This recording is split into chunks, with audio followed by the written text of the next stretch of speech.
अस्सलाम वालेकुम प्यारे दोस्तों, मैं हूं ज़िया महमूद अहमद और आज एक ऐसे स्पोर्ट्समैन की कहानी लेकर हाजिर हुआ हूं जिसके मुतालिक कुछ भी कहना सूरज को चिराग दिखाने के बराबर है। बस इतना कहना बहुत है कि वो आया, उसने देखा और उसने फतह कर लिया। उसकी कामयाबियों का सिलसिला कई साल और सैकड़ों मैचों तक चलता रहा। आज तक कोई खिलाड़ी उसके बनाए हुए रिकॉर्ड्स के करीब भी नहीं पहुंच सका।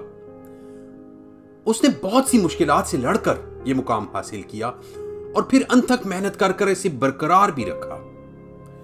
मुखालिफ उसकी कमजोरी ढूंढने की हर मुमकिन कोशिश करते लेकिन नाकाम हो जाते। उनके हर हरबे का भरपूर जवाब मिलता। वो इसी सोच में रह जाते और अगला मैदान मार लेता। वो ऐसा बेमिसाल खिलाड़ी था कि दूसरी गेम्स के भी बड़े प्लेयर्स का वो आइडियल हुआ करता था। एक दफा किसी ने इमरान खान को उसके अरूज के दौर में पूछा कि आप सबसे बड़े स्टार हैं, तो उसने जवाब दिया कि नहीं, असल स्टार तो वो यानी जहांगीर खान है। जहांगीर खान 10 दिसंबर 1963 को कराची में पैदा हुए। आपके वालिद रोशन खान स्क्वाश के मशहूर प्लेयर थे और ब्रिटिश ओपन जीत चुके थे। उनका ताल्लुक पेशावर के करीब गांव नवाकले से था, जहां से कई बड़े स्क्वाश के प्लेयर्स आए। जहांगीर खान पैदाइशी तौर पर सुन नहीं सकते थे और हर्निया का मसला भी था, जिसकी वजह से आपके 2 ऑपरेशन हुए। चुनांचे आपको सख्त काम से दूर रखा जाता था। आपकी वालदा ने आपके कानों का हर मुमकिन इलाज कराया। दूसरे इलाज के अलावा वो जड़ी बूटियों वाले मुख्तलिफ तेल भी उनके कानों में डाला करती। उनका ईमान था कि एक दिन आप जरूर सुनेंगे। उनकी मुसलसल कोशिशों से आखिरकार 8 साल की उम्र में आपने सुनना शुरू किया और साथ ही बोलना भी सीख लिया। आपके बड़े भाई तोरसम खान स्क्वाश की दुनिया में अपना नाम बना रहे थे। शौक आपको भी था, लेकिन सेहत की वजह से इजाजत नहीं मिलती थी। वालिद साहब ने एक रैकेट दे दिया जिसे आप घर में ही खेल लेते थे। वालिद के साथ स्क्वाश कोर्ट भी चले जाते, लेकिन खेलने की इजाजत नहीं थी। आप बताते हैं कि वो खिलाड़ियों को सिखाते और मैं देखता रह जाता। बीच में ब्रेक हो जाती और वालिद साहब चले जाते तो मैं कोर्ट में जाके खेलना शुरू कर देता, लेकिन उनके आने से पहले वापस अपनी जगह पर जाकर बैठ जाता। एक दिन इसी तरह मैं किसी के साथ खेल रहा था और खिलाफे तवक्को वो जल्द वापस आ गए और मुझे खेलता हुआ देख लिया। मैं डर गया कि अब दोबारा आने की इजाजत नहीं मिलेगी, लेकिन वालिद साहब की आंखों ने कुछ और ही देख लिया था। यानी जौहरी को हीरा मिल गया था। उन्होंने पूछा, खेलने से तकलीफ तो नहीं होती? आपको थोड़ा बहुत दर्द तो होता था, लेकिन नहीं बताया कि कहीं मनाही ना कर दे। यूं आपको खेलने की इजाजत मिल गई। आहिस्ता आहिस्ता आपका और आपके घर वालों का एतमाद बढ़ता चला गया। थोड़े अरसे बाद आप अपने भाई के पास ट्रेनिंग के लिए इंग्लैंड चले गए और बड़े जज्बे से मेहनत शुरू की, लेकिन कुदरत को कुछ और ही मंजूर था। आपका हीरो, उस्ताद यानी बड़ा भाई तोरसम खान ऑस्ट्रेलिया में 28 नवंबर 1979 को एक मुकाबले के दौरान दिल का दौरा पड़ने से फौत हो गया। ये सब घर वालों के लिए बहुत बड़ा झटका था। आप गुमसुम हो गए और आपका दिल इस गेम से बुरा हो गया कि इसने मेरा भाई छीन लिया मुझसे। चंद महीने आप स्क्वाश से दूर रहे। फिर वालिद ने समझाया कि जो होना था वो हो गया। अब अपने भाई के ख्वाब को तुम आगे लेकर चलो। चुनांचे आप उसकी कब्र पर गए और अहद किया कि अब तुम्हारे ख्वाब को मैं पूरा करूंगा।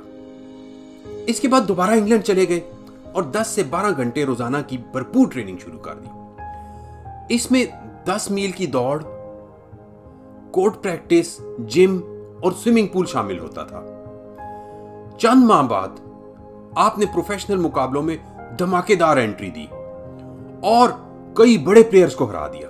1981 में ब्रिटिश ओपन के फाइनल में उस वक्त के वर्ल्ड नंबर 1 जेफ हंट से आप शिकस्त खा गए, लेकिन तब भी उसने कहा कि मैं अभी तो जीत गया हूं, लेकिन आगे ये सिलसिला ज्यादा नहीं चलना। उसी साल 28 नवंबर को आपने उसे वर्ल्ड ओपन में शिकस्त दी यह भी अजीब इत्तेफाक है कि ठीक उसी दिन 2 साल पहले आपके बड़े भाई का इंतकाल हुआ था। जहांगीर खान की फतूहात का सिलसिला कई साल चलता रहा। हम ये चाहते थे कि आपको कभी शिकस्त ना हो, लेकिन वो ये जानते थे कि एक दिन ऐसा जरूर होना है। चुनांचे 1986 में वर्ल्ड ओपन के फाइनल में आप वर्ल्ड नंबर 2 रॉस नॉर्मन से शिकस्त खा गए, जिसे कबूल करना हमारे लिए बहुत मुश्किल था। यूं आपकी फतूहात का यह सिलसिला तकरीबन 5.5 साल और 555 मैचों पर मुहित रहा। ये सब ऑफिशियल रेटिंग वाले मैच थे। अगर हम इनमें दूसरे मैचों को भी शामिल कर दें तो ये सिलसिला मजीद तवील भी हो सकता है। ये न सिर्फ स्क्वाश बल्कि किसी भी गेम में फतूहात का तवील तरीन सिलसिला है। इसके बाद भी तकरीबन 8 या 9 महीने आप नाकाबिले शिकस्त रहे। उसी साल ब्रिटिश ओपन में एक नया पाकिस्तानी प्लेयर शामिल हुआ। शुरू में किसी ने उसका नोटिस नहीं लिया। क्वार्टर फाइनल में उसने वर्ल्ड नंबर 2 रॉस नॉर्मन को शिकस्त देकर सनसनी फैला दी। उसके बाद सेमीफाइनल में वर्ल्ड नंबर 3 क्रिस डिटमार को हराकर फाइनल में वो जहांगीर खान से टकराया। ये जानशेर खान था जो बाद में उनका सबसे मुश्किल हरीफ साबित हुआ। वो ये मुकाबला हार गया, लेकिन उसने कहा कि वो 1987 में वर्ल्ड चैंपियन बनना चाहता है। किसी ने उस वक्त उसकी बात का यकीन नहीं किया, लेकिन उसने अपनी बात सच करके दिखाई। 1987 में हांगकांग ओपन के फाइनल में जानशेर खान ने जहांगीर खान को हराकर अपनी धाक बिठा दी। हमें पता नहीं था कि यह एक इब्तिदा है। इसके बाद 7 मुसलसल मुकाबले उसके हक में रहे। इन सब की खास बात यह थी कि जहांगीर खान शुरू तो बहुत अच्छा करते, लेकिन आखिर में अपना रिदम खो देते और अक्सर उनके लिए कोर्ट में हिलना भी मुश्किल हो जाता था। तब आमतौर पर इस तरह के तबसरे सुनने को मिलते। पहला ये कि जहांगीर खत्म हो गया है और अब जानशेर का दौर है। कौमी खबरनामे के खेल के सेक्शन से पहले हॉकी क्रिकेट के खिलाड़ियों के साथ भी जानशेर खान का शॉट ही दिखाया जाने लगा। वहीं कुछ लोग कहते थे कि नहीं जनाब, आप अपने सारे टाइटल खुद दे रहे हैं और बाद में वापस ले लेंगे। ये राय शायद इसलिए बनी कि लोग हर कीमत पर आपको ही जीतते देखना चाहते थे। वो वक्त आपके लिए बहुत मुश्किल था। कई दफा लोग आपसे गलत वक्त पर बेतुके सवाल भी कर देते थे। मुझे याद है कि एक टीवी शो में रोशन खान साहब से भी ऐसा एक सवाल कर दिया गया। इस पर वो बोले कि जानशेर की फतूहात पर किसी भी पाकिस्तानी की तरह जहांगीर खान को भी फख्र है। वो खुश है कि उसे शिकस्तें देने वाला उसके अपने ही वतन से आया है। आपकी फितरत में शिकस्त मानना नहीं था। चुनांचे 1988 में आपने मुकाबलों से ब्रेक लेकर सख्त ट्रेनिंग की और एक नए जज्बे से वापस आए। वर्ल्ड ओपन के लिए रवाना होने से पहले पीटीवी को एक मुख्तसर इंटरव्यू में बताया कि मुझे कुछ इंजरीज हो गई थी जिनका पहले ख्याल नहीं किया था, इसलिए अब मजबूरन जरा सा वक्फा करना पड़ा है। वर्ल्ड ओपन में आप शुरू से ही बहुत अच्छा खेले और फाइनल में जानशेर के साथ मुकाबला हुआ। उनकी गिरफ्त मजबूत रही और वो स्ट्रेट गेम्स में जीतकर एक दफा फिर वर्ल्ड चैंपियन बन गए। इसके बाद सिंगापुर ओपन के फाइनल में उससे हार गए, लेकिन अगले कई मुकाबलों में कामयाब रहे। उनमें एक खास मुकाबला पाकिस्तान ओपन का था जो कराची में हुआ। इसमें जानशेर खान ने पहली 2 गेम्स जीत ली और ऐसा नजर आ रहा था कि वो ये मैच जीत जाएगा, लेकिन वहां से आप दोबारा वापस आए और तकरीबन 2 घंटे से कुछ ज्यादा के सख्त मुकाबले के बाद आखिर जीत गए। उस मुकाबले में तमाशाई बुरी तरह सिर्फ जहांगीर जहांगीर के नारे लगा रहे थे। उनके इस रवैये का बाद में जानशेर खान ने गिला भी किया कि सब तमाशाई सिर्फ जहांगीर खान को चीयर कर रहे थे। जानशेर खान को उनके बाहमी मुकाबलों में 19-18 से सबकत हासिल रही, लेकिन आखिरी कई मुकाबलों में जहांगीर खान फिटनेस के मसाइल की वजह से भरपूर खेल नहीं पेश कर पाते थे। कैरियर के आखिरी हिस्से में ऐसे मसाइल की वजह से वो कई अहम टूर्नामेंट से बाहर होने लग गए। इसके अलावा वो और प्लेयर्स से भी हारने लग गए। लोग पूछते थे कि आप तो फिट हैं, तो वो कहते कि स्क्वाश की गेम के लिए सुपर फिटनेस की जरूरत होती है। 1991 में एक लंबे ब्रेक के बाद ब्रिटिश ओपन खेलने गए। किसी को तवक्को नहीं थी, लेकिन सबको एक दफा फिर वही पुराना जहांगीर खान नजर आया। आप भरपूर खेले। फाइनल में जानशेर खान को स्ट्रेट गेम्स में शिकस्त देकर 10वां ब्रिटिश ओपन टाइटल जीत लिया। लेकिन इसके बाद आपके फिटनेस के मसाइल मुसलसल बढ़ने लगे। तब आप कहा करते थे कि मैंने अपने जिस्म का जरूरत से ज्यादा इस्तेमाल कर लिया है, इसलिए अब मुश्किलात बढ़ रही हैं। इन्हीं मसाइल की वजह से 1993 में आपने अपने महबूब खेल को खैरबाद कहा और उस वक्त भी बताया कि अगर मैं ये खेल जारी रखूं तो शदीद जिस्मानी अवारिस का शिकार हो सकता हूं। रिटायरमेंट के बाद मुख्तलिफ हवालों से स्क्वाश के साथ रहे।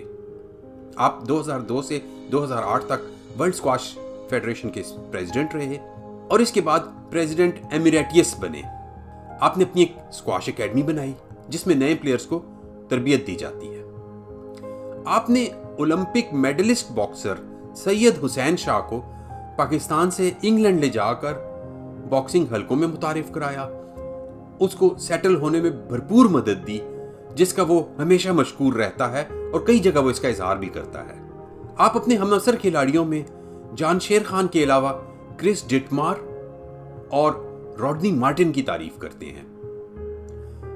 आपके रिकॉर्ड्स और जीते हुए टूर्नामेंट्स की लिस्ट तो बहुत तवील है, उसको सुनाने के लिए बहुत वक्त दरकार है, इसलिए सिर्फ चंद पेश है। आप 14 साल की उम्र में पाकिस्तान जूनियर चैंपियन बने, 15 साल की उम्र में वर्ल्ड एमेच्योर चैंपियन बने, 17 साल की उम्र में वर्ल्ड चैंपियन बने, वर्ल्ड ओपन आपने 6 दफा जीती और ब्रिटिश ओपन आपने मुसलसल 10 दफा जीती। अगर हम जहांगीर खान के कैरियर पर नजर दौड़ाएं तो उनकी बेमिसाल कामयाबियों की मुख्तसरन ये वजूहात नजर आती हैं।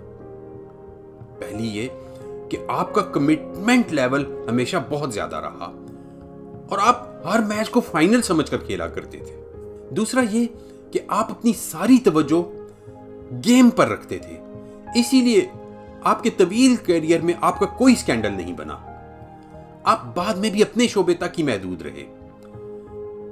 इस मामले में कुछ लोग क्रेडिट उनके वालिद को देते हैं जो निहायत सख्ती से डिसिप्लिन कायम रखा करते थे।